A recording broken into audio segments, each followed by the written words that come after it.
मध्य प्रदेश के जबलपुर दौरे पर पहुंचे मुख्यमंत्री डॉक्टर मोहन यादव ने लोकसभा चुनाव के मद्देनजर कांग्रेस को आड़े हाथों लिया। उन्होंने कहा कि प्रधानमंत्री नरेंद्र मोदी की लहर चल रही है, इसके कारण कांग्रेस को चुनाव लड़ने के लिए प्रत्याशी नहीं मिल रहे हैं। भाजपा ने 10 दिन पहले उम्मीदवार घोषित किए, तब कांग्रेस को बड़े महानगरों में भी उम्मीदवार नहीं मिल रहे हैं। देश और प्रदेश की जनता भाजपा के साथ है। सीएम डॉक्टर मोहन यादव ने कहा कि 100 दिन के कार्यकाल में प्रदेश सरकार ने कई उपलब्धियां हासिल की हैं। पीएम मोदी के नेतृत्व में हम प्रदेश के विकास में कोई कसर नहीं छोड़ेंगे। कल बीते 20 तारीख को हमने अपने लोकसभा के चुनाव का एक तरह से एक चरण का पूरे देश का सबसे पहला हमारा अपना नॉमिनेशन फॉर्म सीधी में जमा करवाया। बाद में रानी अवंतीबाई की बलिदान दिवस था, तो स्वाभाविक रूप से हम सबको अत्यंत आदर श्रद्धा के साथ विभिन्न कार्यक्रमों में देर रात तक शामिल हुआ।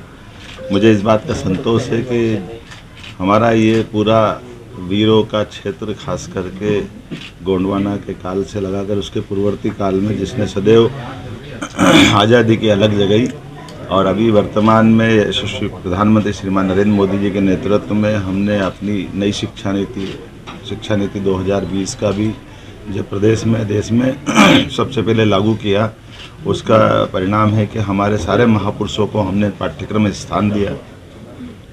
रानी अवंतीबाई के नाम पर भी सागर में विश्वविद्यालय खोला हमने। पहली कैबिनेट जबलपुर से मेरा अत्यंत आत्मीय लगाव है, कॉलेज जीवन से एक विशेष स्नेह जैसे किसी नगर से बजाता है। मैं इस बात को महसूस करता हूँ कि इसीलिए हमने अपनी पहली कैबिनेट भी हमारे मित्रों के साथ, माननीय राकेश जी, माननीय अशोक रोहानी जी और सारे मित्रों के साथ हमने जब पहली कैबिनेट की थी और हमने रानी दुर्गावती, रानी अवंतीबाई को स्मरण किया था। आने वाले समय में जबलपुर और पूरा प्रदेश, खास करके ऐसे शहर जिनके विकास की बहुत बड़ी संभावना है, इनके विकास का हम अच्छे से रोड मैप बना रहे हैं। हमारी कैबिनेट में भी हमने निर्णय किए हैं। उज्जैन में जो समिट की थी उस दरमियान भी इस क्षेत्र में भी हमने अपने कारखानों का लोकार्पण किया, भूमि पूजन किया, और ये क्षेत्रीय लगातार निवेश को लेकर के आने वाले समय में जिस प्रकार से एग्रीकल्चर ग्रोथ रेट बढ़ी है, हम दो तरह से आगे बढ़ रहे हैं कि जिसमें कृषि आधारित फूड पार्क और बाकी चीज़ें, फूड इंडस्ट्रियाँ लगे, रेडीमेड गारमेंट्स की भी बड़ी संभावना है, और उसके अलावा कौन कौन से क्षेत्र जिसमें विकास की संभावना होगी, इसमें बड़े पैमाने पर जहाँ ये खदान आधारित उद्योग भी है, जिसमें माइनिंग का लेकर के बड़े अच्छे चक भी यहाँ उपलब्ध है। उम्मीद कर रहा हूँ कि पूरे प्रदेश में ये जो 100 दिन की हमारी सरकार, जिसने कई सारी उपलब्धियाँ हासिल की थी, जिनके बलबूते पर हमने अपनी संतोष मन से तो पूरा नहीं हुआ, लेकिन ये मान के चलो कि जितना बड़ा काम किया है, जितना बड़ा समय मिला था, समय बहुत अल्प होता है एक सरकार के लिए 90 दिन का।